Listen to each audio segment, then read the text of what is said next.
வணக்கம். நான் சஜினிஷா பிரியன் நான் பேசுகிறேன். விஜய் பதவியேற்று கொண்ட உடனே திருமாவளவனை சந்தித்தார். வைகோ அவர்களை மரியாதை நிமித்தமாக சந்தித்து பேசினார். திமுக ஒரு தீய சக்தி என்று சொல்லிவிட்டு மு.க. ஸ்டாலினை சந்தித்து அவர் காலில் விழுந்து ஆசீர்வாதம் பெற்று திரும்பினார். அதற்கு முன்பு அவருடைய பிரச்சார கூட்டங்கள் எல்லாம் திமுகவையும் மு.க. ஸ்டாலினும் குறித்து மிகவும் கொச்சையாக பேசி வந்தார் விஜய் அவர்கள்.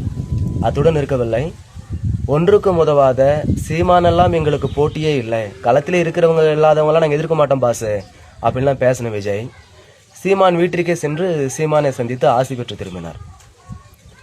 இது அண்ணாவோட பீரியட்ல தான் அந்த மாதிரிலாம் அண்ணா இருந்தார். அதுக்கு பிறகு இப்போ விஜய் தான் அந்த மாதிரிலாம் பண்ணிட்டு இருக்காரு அப்படின்னு விஜய் வெகுவாக பாராட்டி தள்ளனாங்க. நான் என்ன சொல்றேன்னா, ரஜினிகாந்த் இவர் சந்திச்சு பேசியிருக்கணும்னு அவர் அழுத்தமாக சோசியல் மீடியாவில் ஒரு வாதத்தை முன் வைக்கிறாங்க. யாருன்னா இவரோட ரசிகர்கள். இவர் இவ்வளோ உயரத்துக்கு வந்தது காரணமே ரஜினி தான். ரஜினி காப்பி அடிச்சு தான் இவ்வளோ பெரிய இடத்துக்கு வந்திருக்காரு. இவர் ஏன் ரஜினி போய் பார்த்துருக்கூடாது? ரஜினி இப்போ சந்திச்சிருக்கலாமே. எப்போதான் ரஜினி நீங்கள் தானே வழக்கமாக சந்திப்பீங்க. உங்களுடைய சினிமா கேரியரில் ரஜினியை சந்திக்காத ஒரு நாள் ஏதாவது ஒரு நாள் இருக்கா? அவருடைய பெட்ரூமில் 90க்கு இடையில 96, 97, 98 நினைக்கிறேன் ஒரு ரஜினியோட ஃபோட்டோ தான் ஆள் உயரம் தொங்க விட்டுருப்பார்.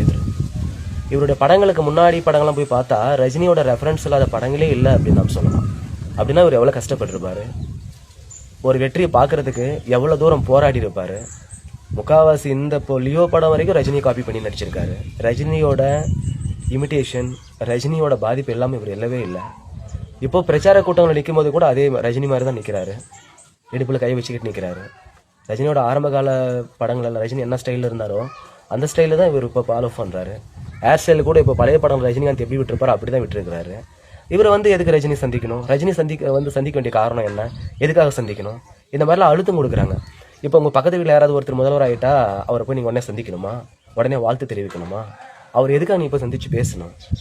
உண்மையிலே மரியாதை இருந்துச்சுன்னா நீங்கள் தான் போய் ரஜினி சந்திச்சு பேசணும். நீங்கள் தான் ரஜினிக்கு மரியாதையை கொடுத்துருக்கணும். நீங்கள் மரியாதை கொடுக்க வேண்டிய இடத்துல தான் ரஜினிகாந்த் இருக்காரு. நீங்கள் தேடி போய் சந்திக்க வேண்டிய இடத்துல தான் ரஜினி இருக்காரு. ரஜினி உங்களை சந்திக்க வேண்டிய இடத்துல நீங்கள் இல்லை பதவிக்கு ஒரு மரியாதை கொடுத்துருக்கணுமேனு சொல்கிறாங்க. இல்லை புரியல, என்ன காரணம்? எதுக்காக பதவிக்கு மரியாதை கொடுக்கணும்? என்ன காரணத்துக்காக? அவர் மக்களுக்கு நல்லது பண்ண வந்திருக்காரு, சிஎம் ஆயிருக்காரு, இருந்துட்டு போங்க, அவ்வளோதான். ட்விட்டரில் விஷ் பண்ணாரு, அவ்வளோதான், முடிஞ்சு போச்சு. நீங்கள் ரஜினியோட கழுத்தை பிடிச்சி விஜயை சந்திச்சுட்டு போங்க, விஜய் விஷ் பண்ணிட்டு போங்க, விஜய்க்கு வாழ்த்து தெரிவிங்க. ஏன் இன்னும் நீங்கள் விஜயை சந்திக்காமல் இருக்கீங்க? இப்படிலாம் ஒருத்தர் மிரட்டுறது எப்படி ஜனநாயக பண்பாக இருக்க முடியும்? யாரை ஃபாலோ பண்ணி வந்திருக்காங்க? எல்லாம் யோசிச்சு பாருங்கள்.